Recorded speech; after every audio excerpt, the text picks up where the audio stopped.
The Battle of Hastings is often remembered for an arrow to the eye, a dramatic and iconic moment that has captured the imagination of many. But the truth is more complex and layered than this single, striking image. The Bayeux Tapestry, our main visual record of the event, might not show King Harold being shot in the eye at all. Instead, it presents a scene open to interpretation. One figure pulls an arrow from his face, suggesting a wound that could be fatal, while another, representing the king, is cut down by a Norman knight in a brutal melee. This ambiguity highlights how history is pieced together from fragments, like chronicles, archaeological finds, and art. Each piece offers a glimpse into the past, but none tell the whole story.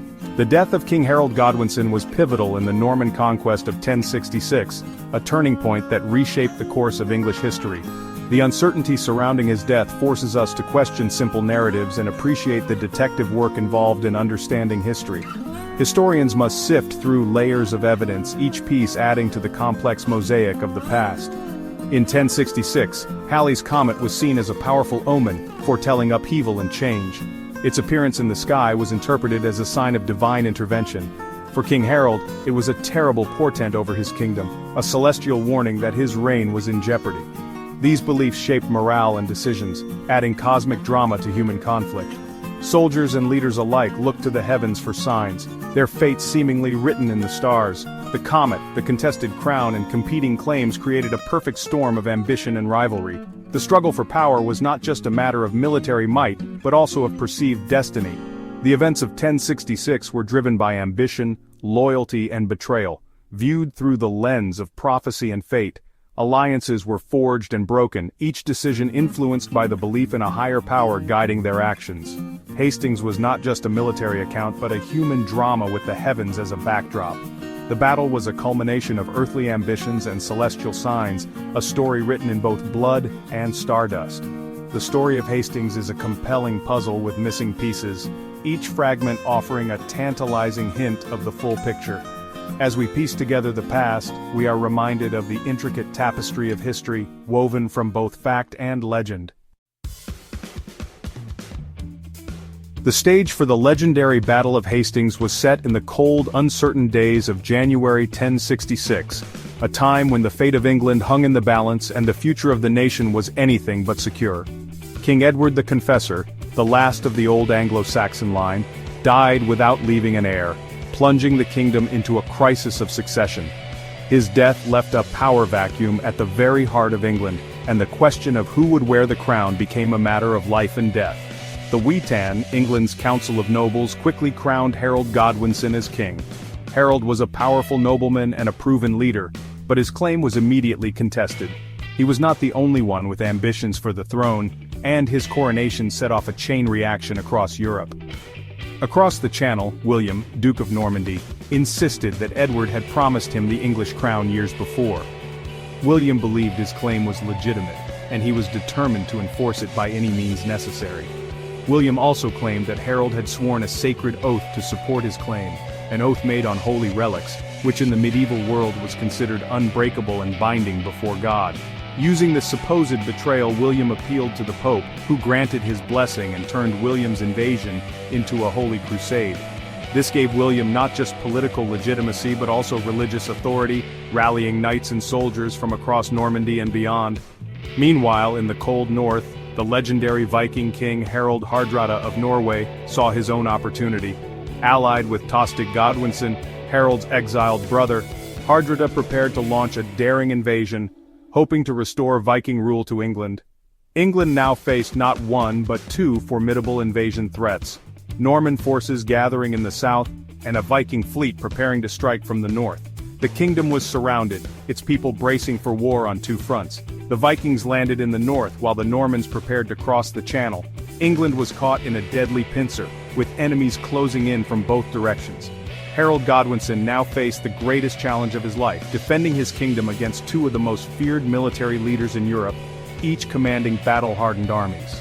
The year 1066 would become known as the Year of Three Kings, but only one would emerge victorious and claim the throne of England. Harold's ability to outmaneuver and outfight his rivals would be tested as never before.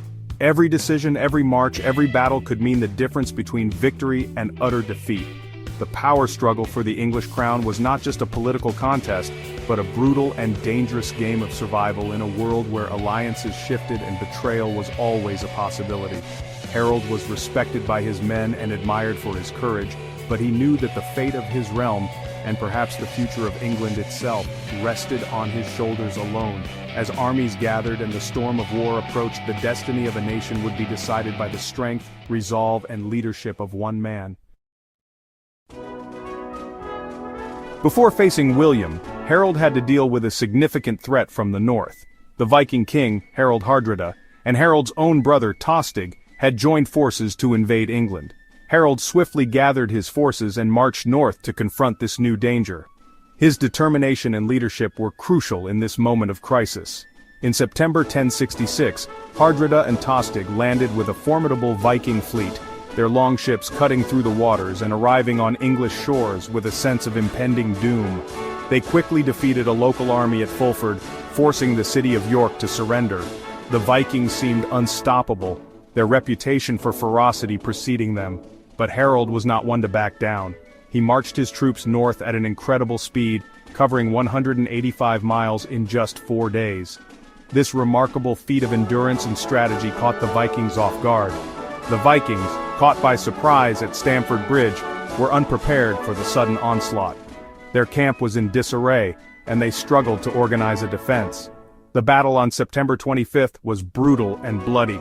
Both Hardrada and Tostig were killed in the fierce fighting, their dreams of conquest shattered. The Viking army was decimated with only 25 ships needed to carry the survivors back home. The once mighty force was now a shadow of its former self. Harold's victory was stunning and decisive, but there was no time to rest. His troops were exhausted, yet they had to prepare for the next challenge. Just 3 days later, William the Conqueror landed on the south coast at Pevensey, bringing with him a new and even greater threat. Harold had to rally his weary army once more, marching them south to face the Norman invaders.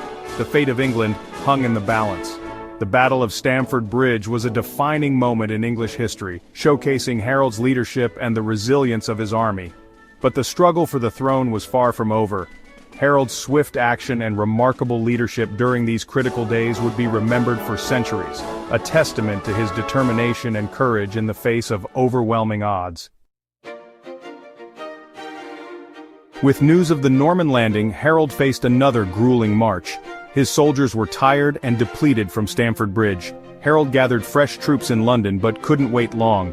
William's ravaging of the countryside forced Harold to act quickly. On October 13th, the English army took a strong defensive position atop Senlac Hill. Harold's plan was defensive, relying on the shield wall. The shield wall was a human fortress, absorbing enemy attacks. It was the best way to counter the Normans' cavalry. On October 14th, the two armies faced each other. Harold's army stood silently on the high ground. William's diverse force had the numbers but faced a tough terrain. The stage was set for a long, bloody day. The fate of England hung in the balance. The battle began with William's archers, but firing uphill was ineffective. The English shield wall held firm against the initial assault. William's infantry charged but couldn't break the Saxon line. The English housecarls with their long axes were formidable. William then sent his knights, but the steep terrain hindered them. The shield wall remained unbroken, cutting down horses and riders. A rumor of William's death spread, causing panic.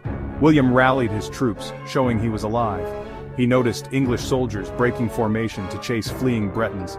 This gave William a new idea: feigned retreats. The English mistake opened a deadly opportunity. The battle was a test of strategy and endurance. William's leadership was crucial in turning the tide. William exploited the English mistake with feigned retreats. The tactic lured English soldiers into breaking formation. Isolated from their main force, they were cut down. The shield wall thinned and casualties mounted. William ordered archers to fire high, raining arrows on the English. King Harold was struck down, a decisive moment. With Harold dead, English morale collapsed. The disciplined housecarls fought bravely, but the army fled. The Battle of Hastings was over. William's strategy and persistence paid off. The Norman conquest had begun. Harold's death didn't immediately make William king. Resistance continued, with Edgar the Aetheling proclaimed king. William secured the southeast, isolating London. His strategy forced a surrender without a costly assault. On Christmas Day 1066, William was crowned King of England. His coronation marked the start of the Norman conquest. William faced rebellions, responding mercilessly. The harrying of the north crushed resistance through fear. William built stone castles, symbols of Norman dominance. The Anglo-Saxon aristocracy was replaced by Normans. England's social and political landscape was transformed. Hastings was a turning point, changing England's destiny. England shifted from an Anglo-Saxon kingdom to a European power. The Norman conquest tied England to France for centuries. This led to conflicts but also cultural and political integration. The English language transformed, merging Old English and Norman French. Words like judge and parliament have Norman origins. The Normans introduced feudalism, centralizing power. The Domesday Book was a testament to new administrative control. A new English identity emerged from cultural fusion. The legends of Robin Hood reflect this integration. Hastings reshaped language, government, and culture. The battle's legacy is still felt today. The story of 1066 shows how history can turn on a single day.